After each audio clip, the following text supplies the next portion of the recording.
There we go. There we go. Now we see Can microphone. you guys hear us now? Give us a shout out if you can hear us now. Please read the comment. Nobody has any sound. Right. Okay. It's a good thing. Yeah. Actually, I'm not getting the Realtek output back to the thing.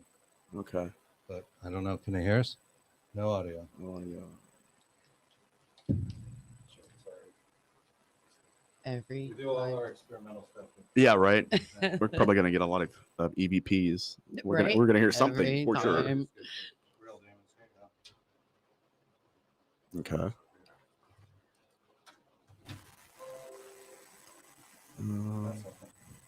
That's something. Those words. Sounds. Where'd you plug in? How about now, guys? Can you hear us?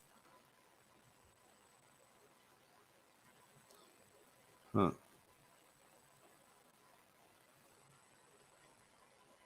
Oh, the volume's back on. All right. So can you guys hear us at all? Hopefully, yeah. Make sure I can change to it. Celtic, yep. Okay. All right. Should be some input there. I can't read the comments from here. Yeah. Okay. How we doing? Is that better? Do we have sound? Hey, folks. Okay, the volume is back on. All right. So Thank sorry you. about that. We had to rearrange everything in the studio to do this and accommodate having guests because we are not used to it. So we apologize. Yeah. Glad you can hear us. We want to give a shout out to our networks out there. Paranormal United Network, Pun TV. Thank you, guys. Thank you. Pun. United Paranormal Radio Network, UPRN. Big shout out to our friends over there. And as well as Paranormal UK Radio Network. Puck, baby. please go check them out. They are awesome. We will be doing a special podcast for them that will be out on Wednesday with probably some additional data, info, and goodies. Yeah, what we usually do. And that's thank you to Mark Johnson and Irene. We love them Yep, you guys are awesome. every Wednesday. So, anyways, thank you for your patience. We started to talk. We didn't realize it didn't have You know audio. why? 'Cause So I'm we're going to all repeat my together. question. Yep. Hey, buddy. Oh, hi. How are you? How are you? How are you buddy. doing? And what have you been up to? What's new? Well, like I said, I was pouring myself into the research, and a lot of my topics of research are very dark. And so I decided one day, I said, I really need a break. I need to go take a vacation. So I bought a ticket out to Rhode Island, which is why I'm here, hang out with some of my family across the pond. Across the pond. Yeah, like really across the pond. So, so I'm staying in Federal Hill, the Italian district of Rhode Island, in Providence, man. And I have eaten, God, just so many A lot of different stuff. Italian dishes. A lot of people don't know this. The best food in the country is right in Rhode Island, the smallest, the biggest little state in the union. It truly is. It's all mostly located right in this little area called Federal Hill, which used to be like kind of a gang run area back in the day. Yeah. Mafia and that kind of stuff. But the Italian food in particular, but all the food, really, they have every kind of flavor of food now. It's the best, man. It is the best I've ever had. People come from Boston. A lot of people talk about Boston food, but I know lots of people come from Boston. A night out is to take a limo, come to Federal Hill, eat your face off, have cocktails, have a really good time. Oh, yeah. It's beautiful. It was incredible. I had a chicken parmesan that covered the whole plate. Remember that, Chris? It was massive. Yeah, it was enormous. Where the heck do you put in all this ravioli. food? I don't know. I have no Maybe idea. twice. I don't know. It's just, it tastes good at the time. And then after that, I have to go take a nap. But, I'd have to take a vacation from taking a vacation. But, it's good to be with you guys. I mean, I consider you guys family, and we've grown so close over the year or two. Yes, Yeah. And, it's just good to be here. I mean, we got a lot to talk about. We're going to dig into some concepts here that probably a lot of people haven't heard yet.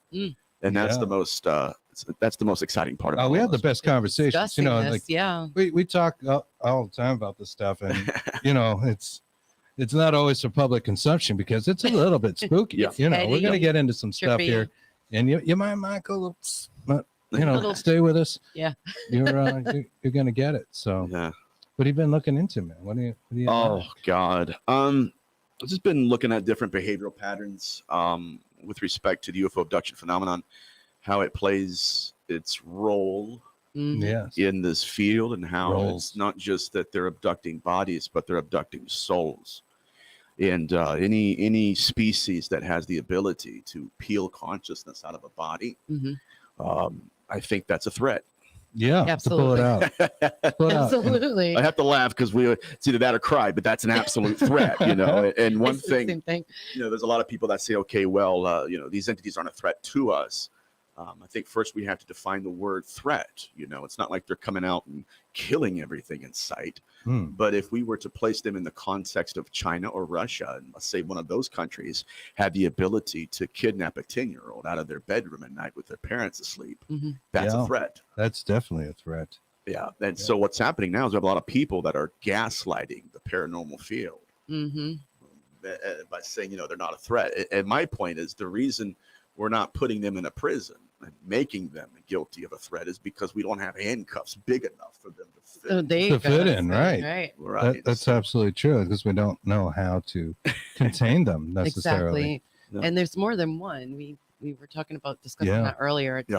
We think a lot of the creatures are, you know, interdimensional, and they're not really, you know, aliens and UFOs and stuff. Of course, our big topic with the disclosure coming up on the 26th. But you know, they're tied into all of this for sure. But like you said, they're not all that friendly. They're not always what they seem. We've been talking on, like, a lot of times we've gotten data and really questioned, you know, when you say role, what we're talking about, you know, and it could be that whatever we're speaking with says it is, you know, Beelzebub, or Chris. you know, the little girl in the graveyard, right? You know, our little girl in the house, you know, so many little girls, the woman in white, all those kind of things. And they're just fitting into roles, but it's not really what they are, you know, and they're not. You just get the impression, like, why would there just be so many women in white? You know, it doesn't make sense. I said, I'm sorry, I said the last time, because women in white, a long time ago, I mean, for decades, they were being dressed up in their bridal gear, wedding dress, and being buried in it. So bridal gear, that's it. Bridal gear, ride that horse. Bridal gear, it's the new camo. Listen, as it just comes out, you know? Gear on. Please don't make me draw a bunny. That's funny. You know, this whole concept of roles, it's pretty intense. It's interesting because we don't really know what they are. We don't know where they are. We don't know who they are. We don't know when they are. Right. And so we're groping in the darkness, trying to understand why this should matter to us. Not just that it does, but why.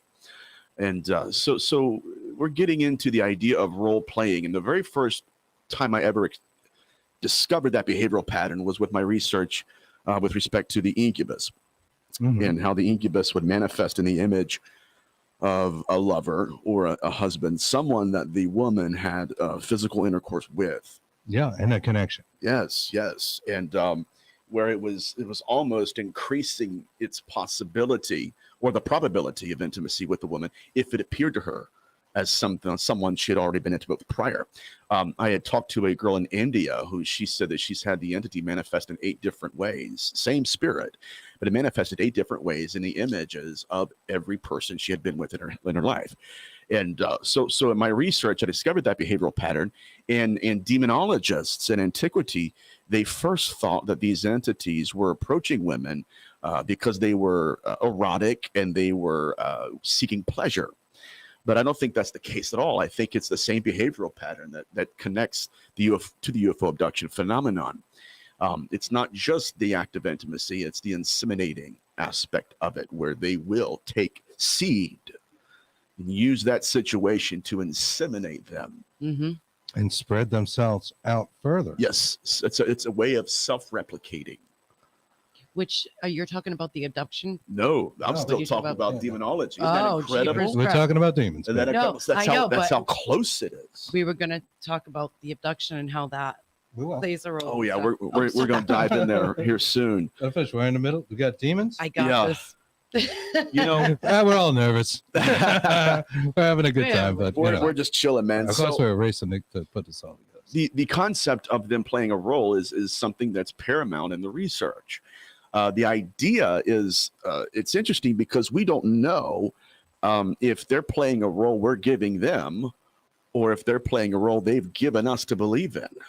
Yes, we agree with that. 100%. Right. And so I do believe that, and we're going to get back to the incubus phenomenon in a second, but I do believe that throughout history, these entities have created fake religions and propped up religious figures so that later on they can abduct people. Prophets. To step. Yes, we're going to get, yes, absolutely, prophets. So they could step into that role and begin teaching doctrine, which is where we are right now in the UFO abduction phenomenon. But getting back to the insemination, Dr. who was it? No, his father Sinistro of Amino, the Franciscan priest, was collecting semen samples left from the incubus. Yeah. Now they said that at that time, this is the guy with the hotline to the Pope, right? No, that's Malachi Martin. Oh, I'm sorry. Yeah, no, you're good. You're good. I didn't know. Go ahead. Yeah, similar story. But they had in that particular period of history, they were witnessing apparitions that would go into graveyards and milk the carcasses of the recently deceased. That's where vampirology comes from. Again, what we're doing is it's mutating. The phenomenon is evolving according to our awareness of it. Mm-hmm. And so a lot of people will say, well, what does demonology have to do with UFO abduction phenomenon? And I'll say, okay, well, if you take away the dogma from demonology, you're going to have the data, and the data it's exactly the same thing as the UFO abduction phenomenon. And so my point, I guess, I'll anchor this first segment, I guess, is to say this. Your Roman soldiers were writing their generals talking about flying shields. Yes. Yesterday's flying shields became today's flying saucers. We have no right, no authority to discount and discredit their testimony just because it doesn't fit into our blueprint. But it's the way the same stuff. History, right? So, yeah, it's a lot of it. Yeah. So here's the question that I would pose. What is their purpose? Why would they impregnate a woman? Why are they using our women to self-replicate their species? Not just that, but whose or what consciousness are they putting in that child? Exactly. Right. This is where it gets very scary. It does, and then you do have, of course, the alien abduction phenomena, where the babies are seen by the mothers, sometimes visited post-birth. Mm-hmm. The woman doesn't, has no baby, but she'll be able to see it through some sort of abduction, and it's a hybrid, and it may look more like the alien, may look more like a person, might look like in between, some sort of thing. Yeah, and it's a very interesting aspect of it too. One of the things that, one of the reasons rather, I had to go on a vacation is because I had read one sentence in one of Dr. Carla Turner's books. It was taken, and she was working with this individual named Jane, and Jane said that she was abducted, and in the abduction she had intercourse with an entity, and then 2 or 3 months later she's pregnant, which at the time she didn't remember it. She's going through hypnosis, and she's remembering it now with Dr. Carla Turner, and the child had actually died in the womb. She gets abducted again, and she's crying at this point in the interview with Dr. Carla Turner. She's crying. She says, "Dr. Turner, I don't understand it." She said, "But in the abduction, they handed me a hybrid baby, and the consciousness of the baby that died was in that hybrid." Oh my goodness. So this is why it's important to go throughout history and to understand what they're trying to articulate. That's spooky. It's traumatizing. It is traumatizing. Because if we go into Genesis 6, there's one behavioral pattern that sticks out. It says that when men begin to multiply, why? The birth rate increased. That's also why if you take the word Nephilim and strip the vowels from, because they spoke Paleo-Hebrew. So they didn't have vowels. So if you take the vowels, you have the word for stillbirth. Oh my goodness. Nephilim.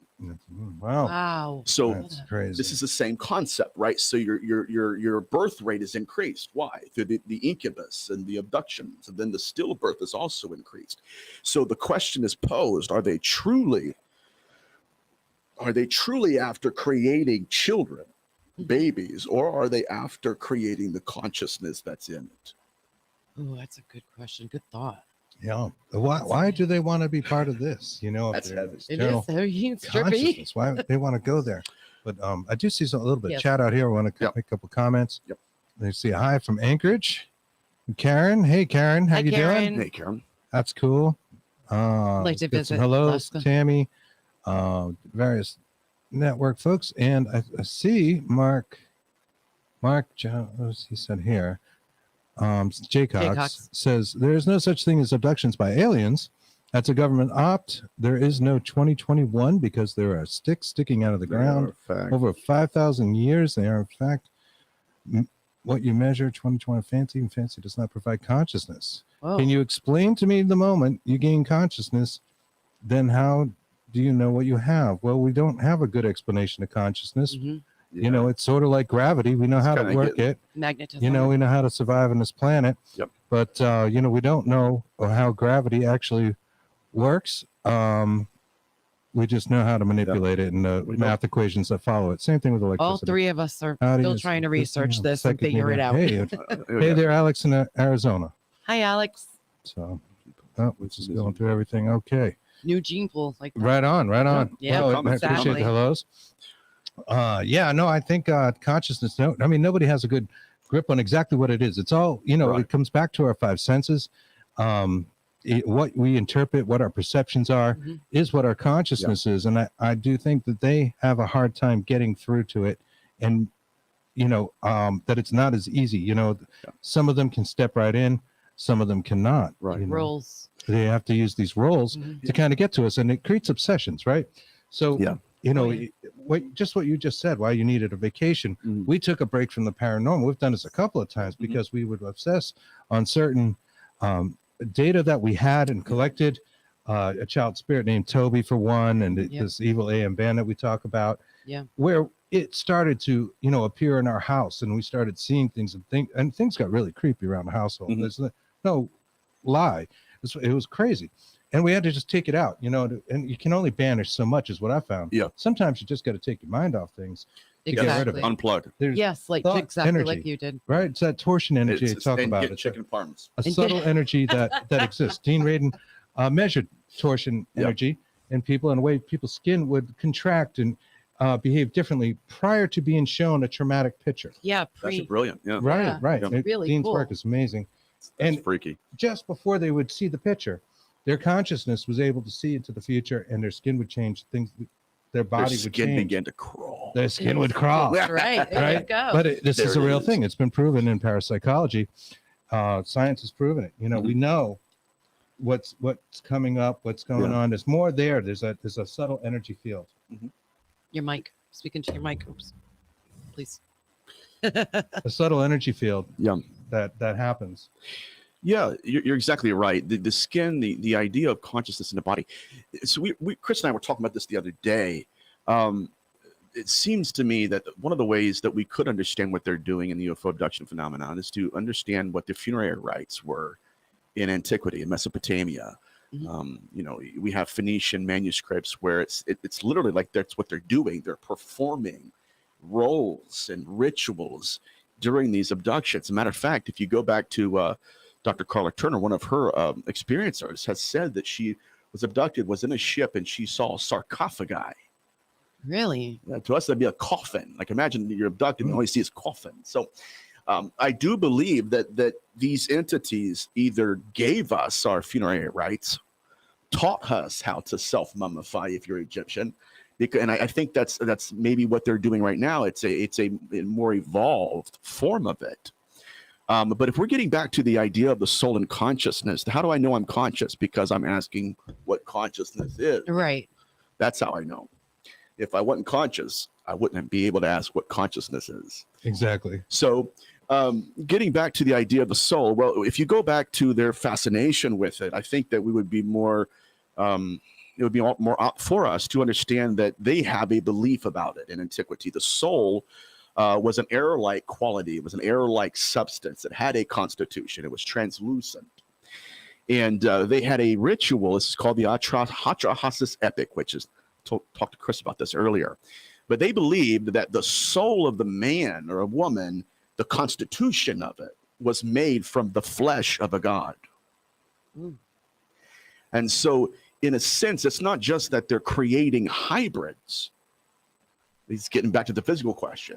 Is it possible that they are taking the soul out, placing the container of it somewhere else, which we would call that possession? Yes. Just gonna throw that out there. But yeah, so that's Right. where my research is centered around. And when we talk about that, Mhm. just to clarify that point, because we were talking about it. We're talking Yeah. about like ancient Sumeria. We're talking about the statues that they would create and the magic that they would use. Yeah. I'm off camera here. They would use initially, and this is like the first real civilization on the planet. And Right. I think most people know that from Ancient Aliens and all that kind of stuff.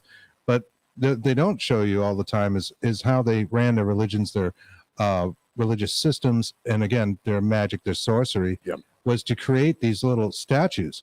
And they treated the statues as the gods themselves. Yes. So they were made of clay. So This is good. yeah, this is where we go. So when you say the flesh of the god, Yep. we're talking about the statues that they worshipped and they treated as such.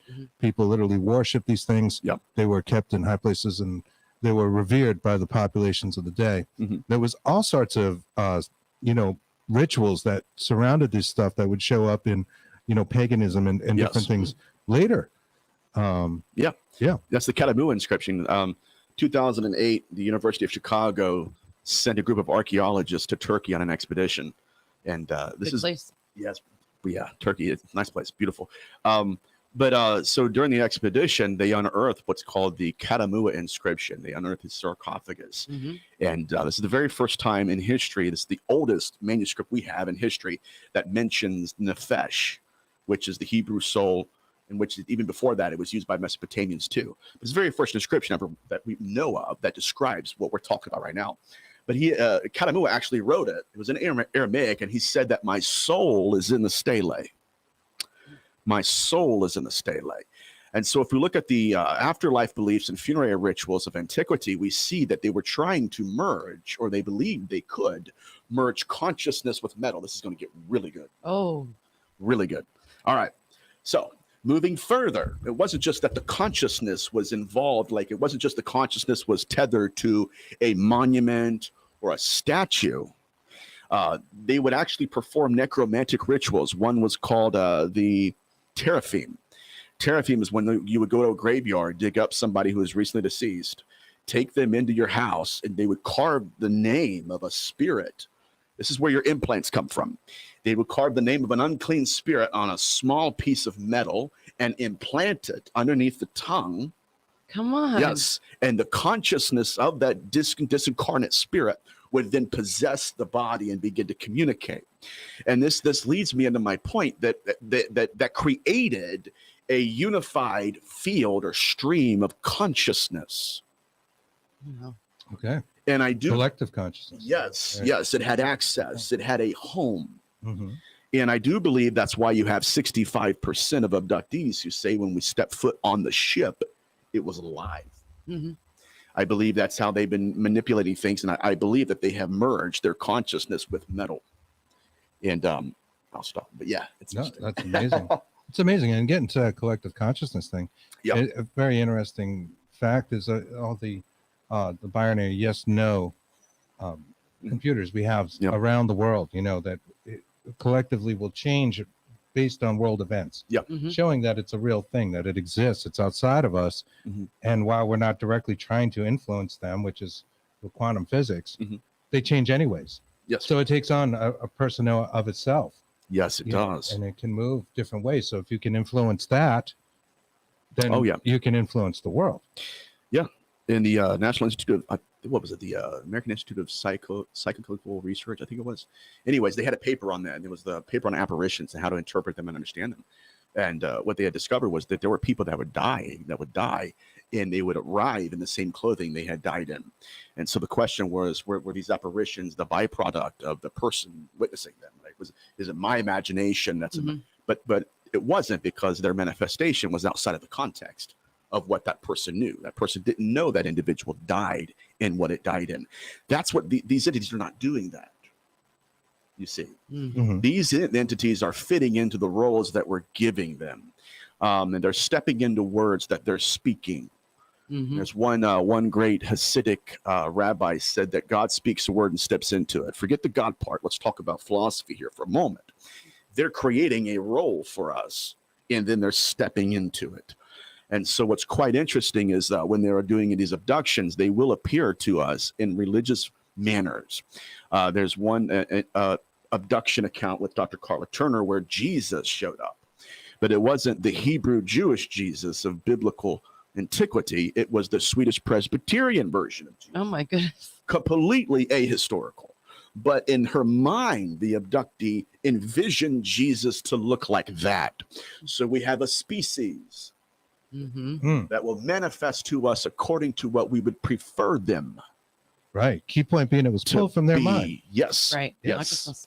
They're taking it from us to create these things. Yep. And I think that is why we see so many of the little girls and women in white. Right. All those things, and stereotypical demons. We'll put them under that the stereotype, not necessarily. You're right. And we have to ask the question, why? Fallen angel. Right. Definitely not fallen angel.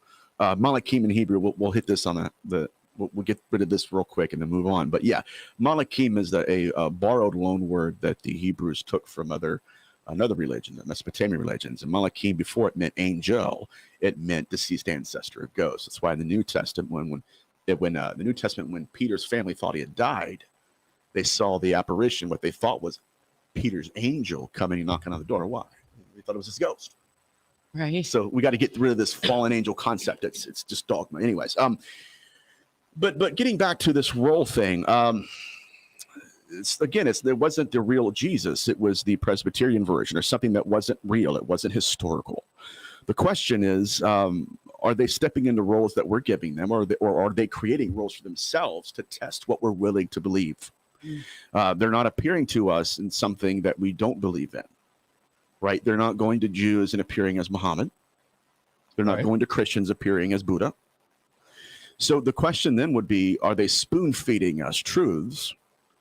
Just like a father and a little boy, mix your medicine with your food and give it to you so it's palatable. Yeah. Or are they using this as a permission of will to where they will tempt us to believe? And once we believe in one thing, it's almost as if we're willing to believe in another. Right. Well, that's like information warfare. And we've seen so much of that in politics and different things in the last few years, especially, not to get political, but, you give a person a little bit of truth and then throw in something that's really outside their realm. They're more willing to believe that other part that wasn't true because you gave them some truth. Yes. Right. Yes, exactly right. And even deeper is the fact that we have in this field, we have a lot of people who are saying that the reason we know what they're telling us is true is because the phenomenon is actually witnessed by more than one person. Right. So we're being tempted by the miraculous. And so what happens is a lot of times, like, oh my God, we've got 15 orbs in one picture, or we had an EVP, or in the UFO abduction field, oh my God, we saw these big ships and there was 15 of us. And somehow that becomes the ruler in which we measure the truth that they're giving us. Right. So essentially we have a lot of people that are saying, wow, the miraculous is the message. It's not.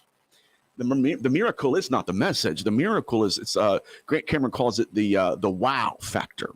Yes. And what I'm afraid of is that we are basing the validity of what they're telling us, the truthfulness of their nature. We're basing it on their manifestations. Right? Because, oh my God, we registered their presence. Therefore, what they're saying to us is true. Mm-hmm. You see how that's we have to trust our perception. So yes, you can change them. Yeah. Stephen J. You can sell a person right there. Because, exactly right. Yeah. But it's conforming to our belief systems. But we know there's so much more than what our senses say. Just simple, basic Newtonian science shows you that gamma rays, microwaves, you can't see them, but they're real. Right. You don't want to get microwaved. I don't. You know what I mean? You're exactly right. Levels of radiation, which are just the light spectrum. Yeah. The higher you go, or our eyes can't perceive it. So it's almost like it isn't real. We're constantly being surrounded by, cell phone and radio towers and that kind of stuff. And that's low level radiation. I don't necessarily, not starting a conspiracy here, but the stuff is all around us. And if you could see it all at once, it would probably be too much for our brains to handle. I wouldn't want to. I wouldn't want to either. But it doesn't mean that what you see is real. Exactly. Things that you don't see are definitely real. Nothing would work. know. I had a problem with that myself. Remember with our obsession, and it came up in my live feed, my computer, while we were doing a live show. Isn't that interesting? And it just like took the it was just like a big gray mist and came around. Oh, right. Yeah. Yeah. Yeah, I know what just, you're like, talking put a about. hand I'm sorry. right in my camera. Right. And I'm like, what is this? Yeah. Yeah, you it was really messed saw up. something that It was very negative. couldn't be seen. So it was manipulating your perceptions. It wasn't actually on the video or in the feed. Yeah, I could not see it. Other people couldn't see it, but Right. she saw it. You know, and we've had instances where a very good example of that is our Spider Gates and Hello story, where the first time we went to this particular haunted location, we were walking around. Kristen has a recorder, Tascam recorder going with the headphones and she's listening live through the recorder. The noise killing headphones, you can't really hear outside of them. We're both walking. We're walking toward the edge of the cemetery and we hear somebody yell, like really yell, hello. And it echoed. Both of us jumped right up in the air. It scared the crap out of us. Right? I'm looking all around. I'm like, we thought we got called out. And like, maybe somebody didn't want us to investigate. I don't know. I'm like, what is going on? It's during the day. Yeah. Oh my God. Nobody around. I get jumped up on the wall of the cemetery. I'm looking, I can see the whole front row. There's nobody there. We go back and we play the data. Her recorder, the only thing she can hear through doesn't register the hello at all. Nope. So it's one of the more paranormal things that happened to us. They selectively took, Steve Mayer has a word for this, where they will Mayer's choose. A beast, by the way, guys. Yeah, I love his research. Oh my God. Sorry, I can't think of the word that he uses, but where they selectively choose a microphone, and your ear is basically a microphone. To, like, you could have two recorders on a table and one might get an EVP because they chose it. Yeah. Right. So that's interesting. Oh my God. His work. They can go there. You know, they can go to that level and change one person's perception of something. So, you know, we're dealing with a species here, even if it's just one or many, let's just say it's many, whatever, I don't care. But either way, we're dealing with a species that is eclipsing everything we have. And yet the only thing that we can relate to it in a way, I mean, it's the roles that they're playing. And so getting back to this idea of them feeding into roles that we're giving them, guys, the question is, what are they doing? So let's look at the pathology here, guys. The UFO abduction phenomenon has evolved. Okay, they've abducted people for years. We don't know how long. We don't know how many. It's possible, as Dr. Carla Turner hypothesized, that we're only hearing from people who can remember their abductions. Makes sense. Interesting. Right. But here's what's happened lately. This is it's very interesting. We no longer just have abductees who are witnessing things and remembering them later in life. Now we have apparitions appearing to abductees and teaching doctrine. Oh my God. Guys. Now, when you say doctrine, what do you mean? Like teaching? Like Amun-Ra is God. That's doctrine. Religion. That's theology. This is a way to take it all over. Yes. This is very intense, guys, and we have to have this conversation in the field because, again, they're evolving into whatever it is that they're wanting to be, but they're pushing us into a corner, especially your materialists who don't believe in the soul. The people who are nuts and bolts, and a lot of them, they study parapsychology and have a great respect for it. But this is bigger than parapsychology, because parapsychology, you can sit there and scientifically measure the dimensions of a chessboard, but that doesn't mean you know who's playing the game.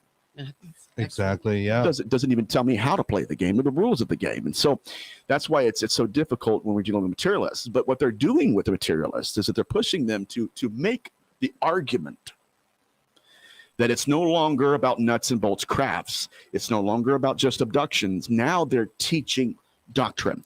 When we have abductees who are experiencing apparitional messages where a lady in white manifests and begins to teach them Egyptology. Now, what instantly happens, I'm getting passionate now. I start to alliterate, I start getting real passionate. Anyway, what instantly happens, guys, is they take the conversation out of the hands of what we're used to.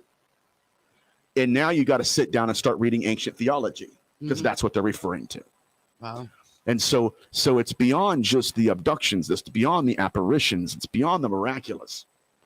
Now we have them teaching doctrine here.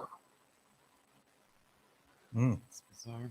Right. So why would they? Right. I think it gets back to that collective consciousness and having so much thought energy. And when you say you needed to take a break and come to Rhode Island, we say we needed to get this out of our homes. Like we could just not banish it enough. Yep. Your thoughts are an energy. Your thoughts, we know, Mhm. manipulate things. The double slit test in quantum mechanics shows that, if you're watching the photons go through the slits, it's different than when nobody's watching. It changes. Yep. So our thoughts are an energy, and maybe that's what they want. I don't know, but it's a real thing. Yeah, it's sinister. If you get enough people thinking the same thing, I think there's a power in that. Yeah, certainly with doctrine. Yeah, and so are they creating prophets? Because now we have people who are doing CE5s, which is essentially the Ouija board out there saying, hey, listen, I want somebody, something, somewhere, somewhere to come. Yeah. We don't even know who they are. No, we don't. So we're reaching with ignorance, hoping to experience something. We want to see it. We want to see flashes and lights. The scary thing is, if and when that did happen, what kind of roofie are they going to slip into our Kool-Aid to we're going to realize, man, that was a beautiful sky. That was a beautiful manifestation. But what was the message? Right? Because if they're teaching doctrine, especially Egyptology, then we have to go to ancient Near East scholars and say, okay, what does this mean to you? Betty Luca, these entities, Betty Luca was an abductee. These entities moved into Betty Luca's house and said, give us knowledge tried by fire. You know where that's found? No. In the Bible. Oh, my God. You shall be as gold, tried by fire. So what is going on here? Because they're, like I said before, they're taking the conversation out of the hands of people like Sam Harris, your materialists, and they're placing it into the hands of the religious. Right? And I'm not saying that now it's now fundamentalism has the authority to define this and actually add insight. I'm not saying that at all. What I'm saying is that they're using prophets now, not just abductees. What about politicians? Quite possible. Quite possible. Yeah. Stepping in, it's just like serial killers, memory in motion at any time they could. And this whole idea, like there's, Dr. David Jacobs, which I agree in many ways with him. But he believes these things are a threat, and I do too. There are other people in the field that don't believe that. And they gaslight us to say, it's not a threat. Well, okay. Let's put it into context. If you have a 10-year-old who's abducted out of her bed, daddy's asleep, mommy's asleep. The parents don't know about it. That child doesn't even remember it for years later. But the sexual trauma that they suffered in that event stays with them into their adulthood. The problem is now they're screaming silently. Now they have memories that are being regurgitated in their consciousness, and they have to find somebody to figure out what broke them. That's a threat. That's sure. Changes the whole life pattern. Yes. Yeah. And so then there's other researchers who say, well, it's not a threat because we have a lot of healings that occur. Of course, it's in their best interest to keep us alive. Right. And that's a very good point. We were talking about that. We wonder about that. So many alien abductees or people who have had CEs, close encounters, do report, positive effects. Yes. The numbers seem to point that way. In fact, the majority. Yep. All right. They'll say, and it's been broken down in studies. They maybe are more psychically inclined. They feel a better oneness. Yep. They maybe think they had a message. And I mean, I sometimes think they do as well. That, we might be screwing up, because I think there are different entities out there anyways. They're different, UFOs or besides the interdimensional beings that we normally call ghosts and demons and those sort of things. We'll tie that back to the UFO phenomena that we see. The message is generally positive, but we know they have the power to turn off and turn on, by the way, ICBMs. Yes, from 70,000 feet in the air. In the air. And just shut them off. What are we dealing Screens with? go black. They go, 1976, I think the Iranian jet that was following one of these things, it just shoots a bolt of something. They can't really describe. It looks like electricity. All the console of the jet goes black, completely black. Gone, man. Can't do anything. This happens over and over. I mean, there's a power there it's way beyond our technology. It's apocalyptic in a sense.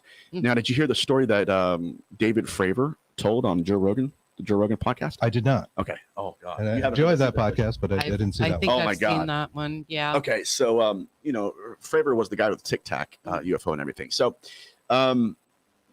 he's a pilot, and he has a lot of pilot friends. And one of his friends is a helicopter pilot. And he said that what our government was doing is in the Navy, or I think it was the Navy, they would go in the ocean, they would drop a pod into the water and get sonar data. And then they would, leave for a couple hours, come back, and they would be floating, and they would pick it back up in the helicopter. Well, they had already dropped it, and then a couple hours later, they came back, and they had lowered one of the guys on this rope to go down, scoop the pod up, put it in the helicopter. And so they're lowering this gentleman down into the water. As he's going to grab the pod, this ship, this is legit. This happened.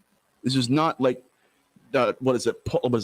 Science fiction? It's not a figment of our imagination. This happened.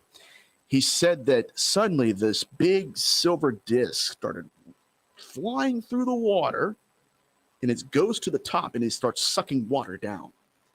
And he said, as it's coming towards the surface of the water, the man starts screaming, "Get out! Go! Get me out of here! What is that? Oh my God!" And then that ship sucked that pod into the water. Wow. David Fravor told that story. Now that is a come to Jesus moment right there for anybody. I'd have been repentant for sins I didn't even commit at that point. Like, man, I don't have kids, but Lord, not that that's a sin, but it's like I would just start going crazy, man. But he told that story. So whatever we're dealing with is eclipsing everything, and the language that it's trying to communicate to us, and it seems at this point to be a religious language. And but that's also very interesting. Oh. Yeah, it sure is. And again, you get that positive message from certain close encounter folks, and then you see something just go so awry, and it's so possible. And it's like I can't imagine what it is they need from us, right? But I do believe they are not all kind, and they do need something, right? Otherwise they could just wipe us. They obviously have the technology. I'm trying to get in the camera here, to wipe all of us out, like that. They don't do it, so we think that they're good, right? But there's something they need. I feel like there's something that we generate, whether it is that thought energy, the torsion energy that people are in parapsychology are starting to talk about, which is like a subtle energy that might be responsible for telepathy and other phenomena. There's something that they're feeding off of from us. Most definitely. Because if it was just a matter of, not destroying the planet and the atmosphere, why wouldn't they just wipe us? Exactly right. Exactly right. And that's the cattle hypothesis that Dr. Carla Turner authored. We don't go out and kill every cow. That'd be stupid. But just because we're keeping them alive doesn't mean we're killing others, or we're not killing others, right? Right. We use them to sell. They'll breed other cows and stuff, and that's how we operate. But we're absolutely a threat to them. It's agriculture. They're getting missing everywhere. They're missing Tony and Dougie and all their buddies, and they're looking around thinking, they're not a threat, and that's Dr. Carla Turner's work, and that's how she framed it. But I do believe she's correct in many issues. The question is, undoubtedly, if we have a species that can eclipse any reality, walk through a wall, pull a soul out of a body like they did Betty Luca, the real question is, do we have any kind of assistance here? Is there a way to stop these? Because Dr. Carla Turner was working with a lady named Betty. It's actually another Betty, and Betty said that during the abduction, on the onset, she said, I could feel it happening. The energy was building up in the room. She began to pray. Oh, Heavenly Father, started quoting the 23rd Psalm, and in mid-sentence, this is another thing that sent me reeling. I had to get out and come to Rhode Island. In mid-sentence, her eyes rolled on the back of her head. Gone. Look at the imagery here. It's horrific. But the real question is,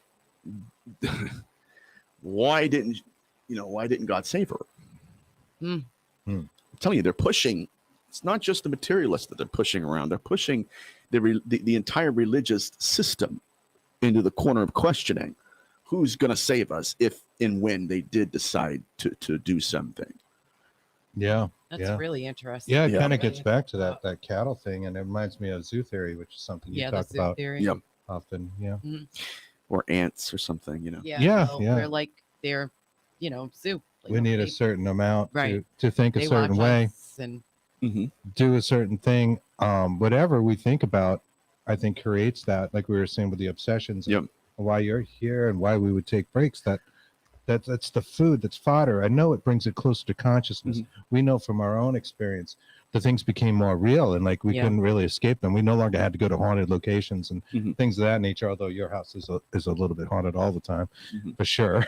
You said a little bit haunted all the time. All 60% of the time, 24/7. it works every time. Yep. And we do think like things follow us and that kind of stuff. Yeah. But it started to take a turn for the dark. Yep. We had to get away from it. It was really bad. that's what So Pete said too. Yeah. I think it brought it closer to our consciousness, That's our reality. Because we were true. obsessing with the I thoughts. think it ultimately would like to take over our consciousness. And I know you've talked about serial killers. And is that what you think is happening with them? It's very interesting because you have serial killers that are performing rituals that they shouldn't know about. Right. Yeah. They shouldn't have any knowledge of it. Like Jeffrey Dahmer's favorite movie was The Exorcist. His only living victim was a man, and the man, he gave his account of the time he almost got murdered by Jeffrey Dahmer. Anyways, the guy said, he said we went back to his trailer or something, and he said he tried to drug this guy with liquor, and he only drank beer, so he didn't touch the liquor. Thank God. That's the only reason he survived. But he said he came out of the bathroom, turned to see Jeffrey Dahmer swaying back and forth on his couch, watching The Exorcist speaking in an unknown language. My goodness. Speaking in tongues. right there. Right. Yeah. Matter of fact, one of the victimologies that Dahmer would manifest is that he would crush the bones of his victims into powder. Why? Then he would go in the backyard and fan them in a circular motion. It's a necromantic ritual. Yeah, it sure is. Yeah. That appears in Santeria. And I was just going to say that with the bones. But how does he know that? Right. We're not dealing with master Satanists here. Right. This is Possession 101 right here. Exactly. Yeah, it's Possession 101, and it's memory that's in motion. Something is stepping into his skin, performing certain rituals, then stepping out. And so again, if we're going to look at these serial killers, we have to realize that these individuals, a lot of them, they operate not as if they're living in this dimension. It's almost as if they're preparing for the next dimension. The Zodiac killer took us 50 years to decipher his code. He said the only reason I didn't kill more. He said the only reason I didn't kill more is because I didn't need more souls. I had enough souls to enslave in the afterlife now. What the hell does that mean? Right. So again, they're playing by different rules because they're playing a different game here. Totally. And it's not all what it seems. And you say that person is crazy, and they talk about this with schizophrenia a lot.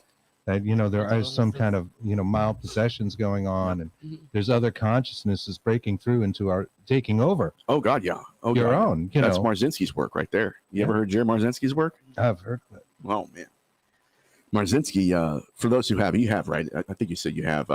Anyways, Marzinski is a clinical psychologist, and Marzinski was working with a gentleman who was, by all accounts, successful in life. He had a great family, good-looking wife, and beautiful family, nice house, nice jobs, and a business executive.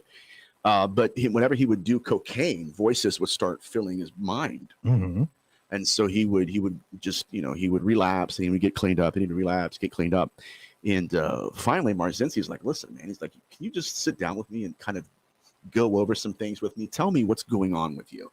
It's like, some months you're good to go. You can go back to your family and you kind of rehash things, not really rehash it, but you get your life back on track, get your old job back. And the next thing you know, you're back in here for a stint. And he's like, "What's going on?"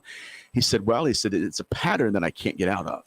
He said, "Let me explain to you what I'm experiencing. This is unbelievable." This is okay. We good? Yeah, we're good. All right, man. He said, imagine that I'm clean and everything's good.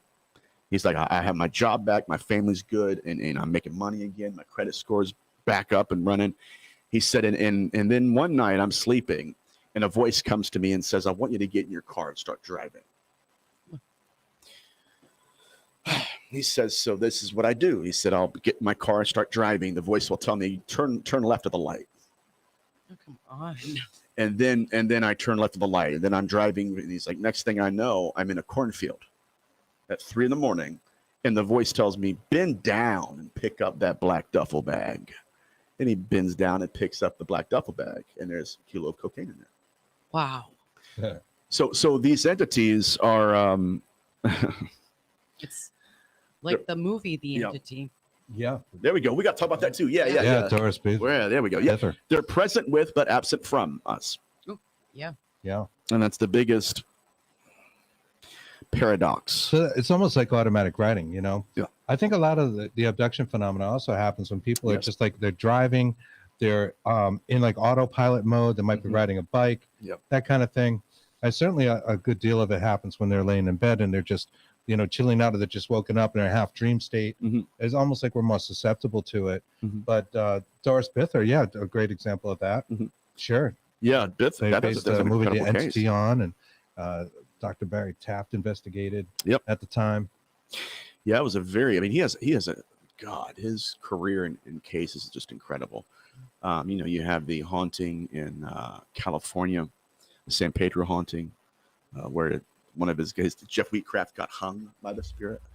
You ever heard that? I haven't heard that. Oh one. my God! All right, well, I'll tell this story. I'll tell a story about one of Dr. Barry Taft's cases, then we'll go back to the Bither one too, because that's really interesting too. Anyways, Jackie Hernandez, a young girl, she had contacted Taft and his group, and so they went in there, and this house was extremely haunted. They had blood, they had plasma dripping from the cupboards. Wow. Plasma. They tested it. Human blood plasma. Wow. Dripping from the cupboards. Yeah. This is one of my favorite cases of all time. So I'm really. You can't fix that at Home Depot. Yeah. You can't go to Spencer's and buy that right there. They sell everything else, but not that. But yeah, so Jackie Hernandez and everything. So they're doing this video. They're actually filming the investigation. Jet Wheatcraft is, I think he was the cameraman. And so they kept, so during the actual video, you can hear something stomping in the attic. You can actually hear it, boom, boom, boom, boom, boom. So Jeff Wheatcraft decides to get on a ladder and he climbs into the attic. Now, he's in the attic. He's taking different pictures. While he's taking pictures, something grabs the camera out of his hand. Wow. He said the strap, it caught his hand, the strap the camera did. So something just wiped it out, just bam, violently, angrily.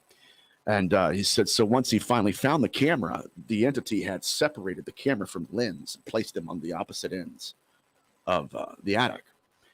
And so here's Jeff Wheatcraft. He is he's looking around in the attic and he's got his camera back again. He's taking different pictures. Next thing he knows, something wraps around his neck and begins to pull his legs. So at that time, Jeff goes, oh. Now there's another gentleman who heard it just casually. He doesn't know what's going on. It's pitch black. He casually takes his camera and takes a picture of Jeff, not knowing it's Jeff, right? It's pitch black. The picture that they have is Jeff. He has a rope around his neck that's tethered to a nail on one of the rafters. Oh my God. And his legs are being pulled by this entity to choke him to death. Wow. Oh my God. Yeah. Very violent. Very, very, very violent. It's one of the only few cases in history where we've had these entities actually try to physically kill the investigator. Good Lord. Like literally. And so they took the knot because it was very uniquely tied. And they took it in they took it to a naval guy who was like he's a shipyard worker and he was a sailor. And he said, whoever tied that knot, that's a sailor knot. So whoever tied that was probably a sailor. So then they thought, okay, well, we're going to do a Ouija board. Now, I don't recommend Ouija boards. I think that's, whatever. But set that aside. They did a Ouija board session. An entity came through and told them, my name is A, B, and C. I forget what the name was. And he's like, yeah, I used to be a sailor. And they asked him, they said, okay, well, why do you hate Jeff Wheatcraft? He said, because he has the likeness of the man that drowned me. Oh, wow. Which would make sense. Yeah, I would kind of be ticked too about it, Right. Wow. The violent actions, though, man, there is something, and people forget that violent actions can happen. There is so much happy, happy Casper. It's not always happy. Nice sailing stuff out there, and then there's the darker side out there as well. When I was a kid, I got pushed downstairs. That was physical. Exactly. They would sit on my bed. I could feel them. It's physical. I had a case like that. It's very creepy, and I grew up. It has to be. I can't imagine. Yeah, my sit there and thank you. Like I told you, would sit there and I could see, I could see the shadow man, the shadow figure, and they'd be like, I can't watch The Nun. It looks like that. I can't see a picture of it. I don't know why. I had a school teacher that The Nun reminds me of. It's freaky. I just can't look at it. Yeah, she does. She bugs. Like she won't even look at it. No, and it's Upset. I have to used to sleep. You with can tell this sheets over my head and like leave me alone, but I could feel them sitting on my bed or touching me. So it's physical. It is physical, and that's a unique point to this research too. I had a case in Ohio. It was an incubus case where the I'm telling you, it went from 0 to 90 real quick. I'm sitting there in the living or in the kitchen, sitting at the dinner table drinking coffee. They made awesome coffee, by the way. But anyways, and that entity walked in. You could feel it. The what is it? EMF meters? I think it was. I always get the meters mixed up. Anyways, the meters just going crazy. Like they all started going crazy. And so I looked at my buddy. I said, "That thing is here. Like it's here." And when it manifested, the female, the woman, she started just shaking the table, crying. And so we started talking to it, trying to get more of an identity out of it. But this thing would literally lay in between the husband and the wife at nighttime. The husband didn't believe in it. And then one day it punched him in the face when he's asleep. The next day he had to go to the hospital because he had Bell's palsy. And so when he went to the doctor, oh my gosh, when the doctor said you've been in some kind of physical altercation, you have a lot of head trauma here. Wow. Did you get hit? Yes, it punched him square in the face. Matter of fact, this entity, this is very interesting too. This entity began to call them on their own phones. Oh my gosh. Yeah. She was doing like dishes one night, and all of a sudden her phone lights up. She's watching it. Her phone lights up, and then it dials a number, and you hear it say, "Hey, come over here." Wow. Come over here. Yeah. Imagine. Wow. That. Yeah, I wouldn't have went over there. It reminds me of When a Stranger Calls. That old movie, right? We've traced the calls. They're coming from inside. Oh, God. That was a very interesting case. They had a couple other researchers that went there. There was one lady that they witnessed, the husband witnessed this medium that went there, and she was a young girl too, very gifted though. She said there was somebody that hung themselves, an old man that hung himself in like the garage, but the husband was talking to her, and he said, as I'm talking to her, he said her hair just caught on fire. You could see it. Wow. That's what they said, and he didn't believe in any of that stuff. So I don't know if that ever happened. He says it happened, but I'm just saying it's very interesting. But so it is physical. We don't know how it becomes physical, but it can materialize and dematerialize at will. Let's circle back to Doris Bither, right? Exactly. Okay, so now some of us that maybe have a couple years on us might remember the movie The Entity, which might have been actually remade more recently. Yeah, I think it was in 2000. I haven't seen the remake, but I do remember the original one, of course, as a book that was put together about an actual paranormal case. And in this event, the woman was beaten and raped on a regular basis by poltergeist. Like, I don't want to call them demons without really, saying that the demons, but they certainly acted, in a cruel and very physical way. Yeah. And she showed the bruises. So she would get raped. The bruises would be on her inner thighs. Her kids saw it. They all she had 4 kids, and the kids would, after a while, have to ignore it because they got used to it. They're like, well, whatever. Yeah. What a life. They would see like portions of the form, and they would see like muscles and things, but not like the full form. It would go right by them while they're watching TV, and it happened so often, so daily, that they just started to ignore it. But it would beat the mother, and it was a tie-in. You mentioned cocaine earlier, and it was a tie-in for her. I guess the observation was she was a heavy drinker, and she had this abusive childhood, the victim mother in the story. But when she wouldn't drink, the activity would subside. So it almost acted like a gateway. Yep. A portal. I had I had a family that called me. It's actually a friend of my family's. And whenever my gifts work, it's usually for strangers. So this was very unique for me. So I'm like, okay, this never happened to me before. But it happened on command. It was weird. I could do it on command. But anyways, so they called me and they said that their youngest daughter was experiencing paranormal activity in her house. And when they begin to tell me that, I'm on the phone and I'm closing my eyes and I'm beginning to see through that entity's eyes. I'm seeing him walk through the house and I see her sleeping and all this stuff. And very weird, but it happens.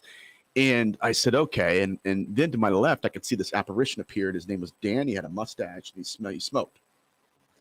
And I knew he's a rapist. Oh, man. So I said, okay, who am I seeing? The mom starts crying. She goes, that's my ex-husband. Oh, wow. Oh, good Lord. Yeah. I said, okay. I said, I don't think this entity is your ex-husband.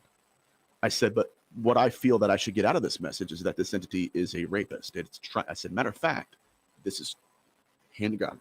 I said, matter of fact, that entity has used sexual trauma in your daughter's life as a gateway and a portal. I said, your daughter was recently raped. Wow. Now, what's crazy, guys, is if I was wrong, that's a career ender. Yeah, right there. Right.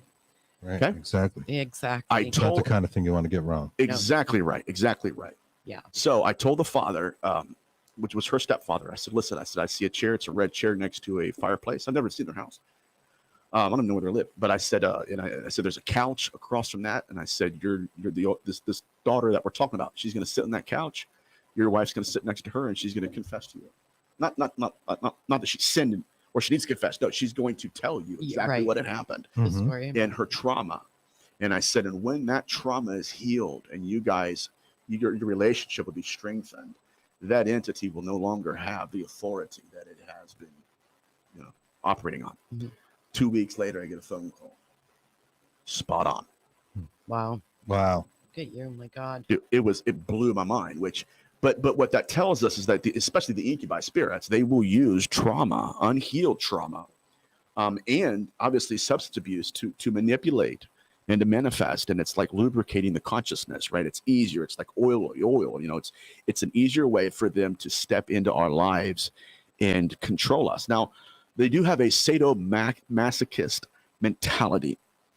Chris Dedman, one researcher, he's an applied demonologist. He actually goes in and does the cleansings, which I've done some too, but I'm more now a researcher because it's less dangerous. But Dedman said that he had a case where a young girl was pulled down the laundry chute. Oh. Pulled her down. So these entities are not just sexual in nature. Their sexual pathology is sadism. They'll carve things into their victims. Matter of fact, Father Story of Amino, he had victims of incubi who had died. They didn't die from the attack, but they died of old age or something.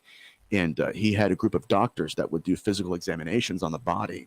And they had found out that the victims of these incubi spirits had symbols carved underneath their eyelids. That's crazy. It's like sigils. Branding them. Yeah. Sigils. It's trading card. Right. I think we saw pictures of that. Yeah. It's terrifying. Very interesting. It's very similar to what serial killers do. Absolutely. To revisit the body. Right. Hit our chat real quick, just because I see a lot of stuff. I see Alex. Hey, how you doing? There's more stuff. Life in moderation. Thank you. Yeah, somebody. Thank you for your time and knowledge. Appreciate that. Thank you. Japan. We got Tokyo. What's up, Tokyo? Hello there, Irene. Thank you for tuning in. Yes, thank you. Tokyo, Japan. We're out there. Irene. Thank you. We really appreciate that. Shared with paranormal groups. She goes on to say, I got to put this on the screen because I can't read it, and I apologize. My religious belief, Shinto, comes from aliens, and it's only practiced by an affluent, it's interesting, upper-class Japanese people from the royal family and my mom's relatives. Wow. Shinto. I know about the Shintos. Yeah. Yeah. Yep. That's fascinating. That's awesome. I wasn't aware of that. We lived in a haunted suicide condo, and my ears became stronger. Wow. That I can hear spirits speak. Wow. That reminds me of that haunted house I grew up in. Somebody had to kill themselves in the house. Oh, I believe had to. You could feel it. We got hi from England. Hey. It's a new group Hi, X. Hey, how you doing? What's up, Christine? What's going on? We got There's a whole bunch of these, and I apologize, guys.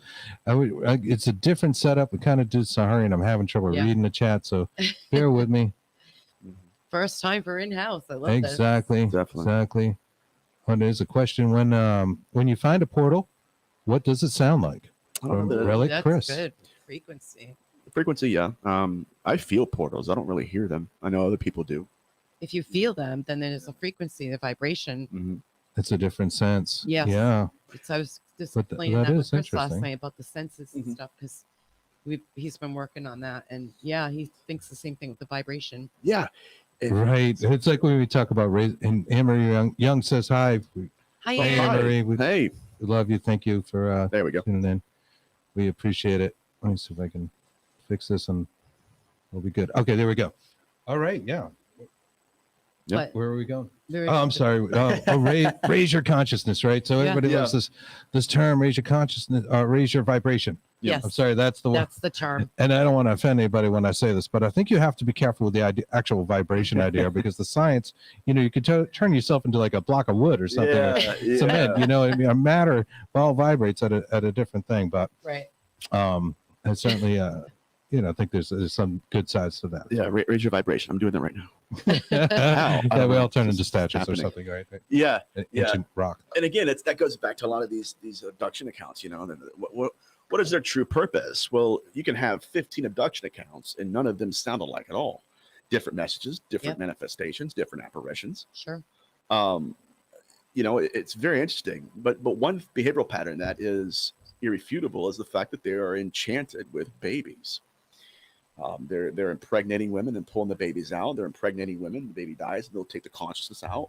So it's not just that they're using us to self-replicate the physical species. I do believe that they're also using us to self-replicate a spiritual species. That's heady. That's trippy. Yeah. Right. Wow. That's a little teacher, right? Yeah. What's up? We go to the Anunnaki thing, and everybody knows that. And it seems like they filled in the missing link, and they wanted the populators to be slaves to gold for some reason, to mine gold.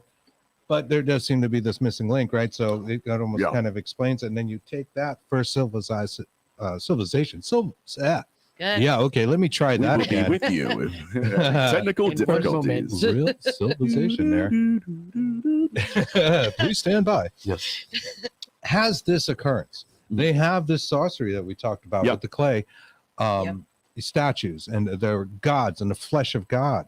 Oh man! And then it evolves into something else. I mean, there's something totally there, man. It's fascinating. It's totally fascinating. The statue aspect of it too, which we really didn't get deep into, but when we're getting into idolatry in biblical antiquity, Mesopotamia, the Akkadian texts, what they believed is that when their ancestors died, they would create an image of the ancestor out of metal. And the consciousness, they're called family gods, the consciousness of that ancestor would then possess the statue of metal. Yeah. And it's very interesting. But let's get back to the idea of them harvesting souls.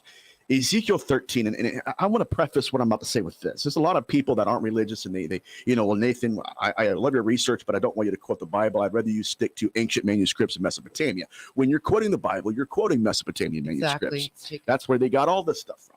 Sure, it's the same story. Right. So if we're going to be honest researchers, we have to research it all, right? Not just cherry pick different texts and stuff. So. The reality is that they believed that the soul had the texture of a god, that when you died, that you became a god. That's why when the witch of Endor went and conjured up the ghost of Samuel, she said, I see an Elohim coming out of the earth. It was translucent. He had his mantle, which Saul had just ripped a couple chapters before. His mantle was sewn back together again, and you're literally looking at Gandalf the Grey. Oh. I'm not right. I'm not. I'm ascended now, and Elohim being a word for God. Yes, absolutely. Yes, I should have said that. Yeah. But he had changed. He had mutated. He molted his body, and now he is this spirit. And one thing that I think that needs to be said is that when we get into these UFO abduction cases, the most common appearance that we have are translucent entities. Energy beings. Yes. Wind-like. We were talking about that before the show. Yes. Wind-like, air-like, wispy-like spirits. That's why your Jewish demonologists said that these entities will use our bodies like wind-like. They said we are like wind instruments to them, where they will step into us and use our body cavity to amplify themselves. Sure. And when you get into people like Chris Bledsoe has seen these entities and says they're translucent. That's their true form. Ethereal like. Right, ethereal. Exactly.